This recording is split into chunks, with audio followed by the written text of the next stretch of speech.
धरती पर श्री कृष्ण की आखिरी निशानी है।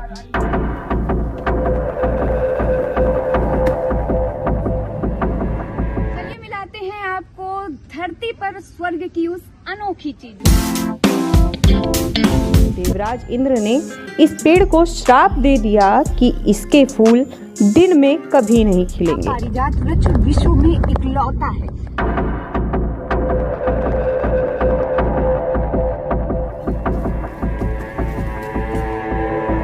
स्वर्ग की कहानियां तो आपने खूब सुनी होगी, लेकिन कैसा लगेगा आपको जब स्वर्ग की कोई चीज धरती पर मिल जाए। चलिए मिलाते हैं आपको धरती पर स्वर्ग की उस अनोखी चीज से। पारिजात वृक्ष, नाम तो सुना ही होगा आप सबने। हाँ, वही पारिजात वृक्ष जो समुद्र मंथन के समय निकला था। ऐसी मान्यता है कि यह पारिजात वृक्ष विश्व में इकलौता है। आज हम आ पहुंचे हैं बाराबंकी जिले में। आइए आपको दिखाते हैं पारिजात वृक्ष।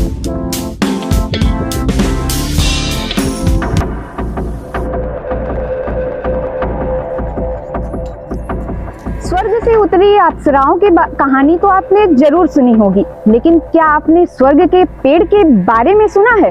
जी हाँ, ये जो आप पेड़ देख रहे हैं ये कोई साधारण वृक्ष नहीं है। इस पेड़ को देखने के लिए देश के कोने कोने से ही नहीं बल्कि विदेश से भी लोग आते हैं। कहते हैं कि इस पेड़ को देवराज इंद्र का श्राप मिला है, इसलिए इसके फूल रात में खिलते हैं और सुबह होते ही झड़ जाते हैं। इस पेड़ की एक और खासियत है कि इसमें फूल तो खिलते हैं लेकिन फल या बीज नहीं बनते और न ही इसकी शाखा की कलम से एक दूसरा पारिजात वृक्ष लगाया जा सकता है। वनस्पति शास्त्रियों के अनुसार ऐसा कोई पेड़ और कहीं नहीं मिला है। इसके निचले हिस्से में जो पत्तियां हैं ऐसा लगता है जैसे हाथ की 5 उंगलियां, जब पेड़ के ऊपरी हिस्से की पत्तियां 7 युक्तियों वाली होती हैं। इस पेड़ की आयु 1000 से 5000 वर्ष तक मानी जाती है। एक और लोकप्रिय बात जो प्रचलित है कि इसकी शाखाएं टूटती या सूखती नहीं, किंतु वह मूल तने में सिकुड़ती हैं और गायब हो जाती हैं। आसपास के लोग इसे अपना संरक्षक और इसका ऋणी मानते हैं, इसलिए वे इसकी पत्तियां और फलों की रक्षा हर कीमत पर करते हैं।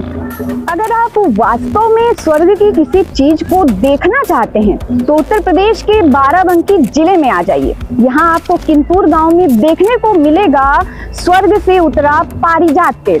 इस दिव्य पेड़ की खासियत आपको बताएंगे, लेकिन उससे पहले जान लीजिए वो कहानी जिसे पढ़ा इस गांव का नाम।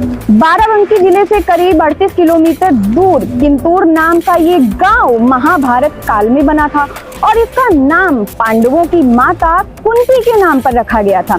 जब पांडवों को अज्ञातवास मिला तो वो इसी गांव में रुके थे। यहाँ माता कुंती को रोज भगवान शिव को अर्पित करने के लिए जब फूलों की जरूरत पड़ी तो अर्जुन स्वर्ग से पारिजात के पेड़ को धरती पर ले आए थे। यहाँ कुंती द्वार स्थापित मंदिर कुंतेश्वर मंदिर भी मौजूद है। जहाँ सारी दुनिया में फूलों के खिलने का समय सुबह होता है, वहीं पारिजात का ये पेड़ रात में फूलों से गुलजार होता है और सुबह होते ही ये फूल अपने आप ही झड़ जाते हैं। ऐसा पेड़ भारत में कहीं और देखने को नहीं मिलता। इसके फूल हल्के सफेद रंग के होते हैं जो धीरे धीरे रंग बदलते हैं। पारिजात वृक्ष के स्वर्ग से धरती पर आने की कथा बेहद रोचक है। कहा जाता है कि जब देवता और दानवों के बीच समुद्र मंथन हुआ था तो 14 रत्न बाहर निकले थे। इनमें से पारिजात का पेड़ भी एक था। स्वर्ग के राजा माने जाने वाले देवराज इंद्र इस पेड़ को अपने साथ स्वर्गलोक ले गए और वहीं इसे स्थापित कर दिया। द्वापर युग में एक बार नारद जी श्री कृष्ण की पत्नी रुक्मिणी से मिले और उन्होंने पारिजात के सभी पुष्पों को उन्हें भेंट कर दिया। अब ये देखकर कृष्ण की दूसरी पत्नी सत्यभामा चिढ़ गई और उन्होंने इस पेड़ को ही धरती पर लाने का हठ कर लिया। श्री कृष्ण ने अपने दूत के माध्यम से इंद्र को संदेश भेजा कि वे पारिजात वृक्ष सत्यभामा की वाटिका में लगाने के लिए दे दें, लेकिन इंद्र ने देने से इनकार कर दिया। तब भगवान कृष्ण इंद्र को पराजित करके पारिजात वृक्ष को धरती पर लाए और गुजरात के द्वारका में इसे लगा दिया। लेकिन देवराज इंद्र ने इस पेड़ को श्राप दे दिया कि इसके फूल दिन में कभी नहीं खिलेंगे। साथ ही उन्होंने ये भी श्राप दिया कि इस पर कभी फल भी नहीं आएंगे। इसी श्राप की वजह से पारिजात के फूल रात में ही खिलते हैं। अब आप सोच रहे होंगे कि ये पेड़ गुजरात से यूपी के इस गांव में कैसे पहुंचा।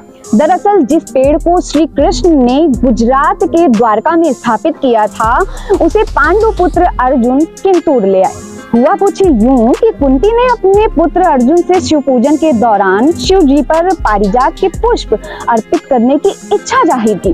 उनकी इच्छा को मानते हुए वे द्वारिका से पूरा का पूरा पारिजात वृक्ष ही उठा लाए और उसे किंतूर गांव में स्थापित कर दिया। तब से यह पेड़ किंतूर गांव में ही लगा है। कहते तो ये भी हैं कि ये पेड़ धरती पर श्री कृष्ण की आखिरी निशानी है।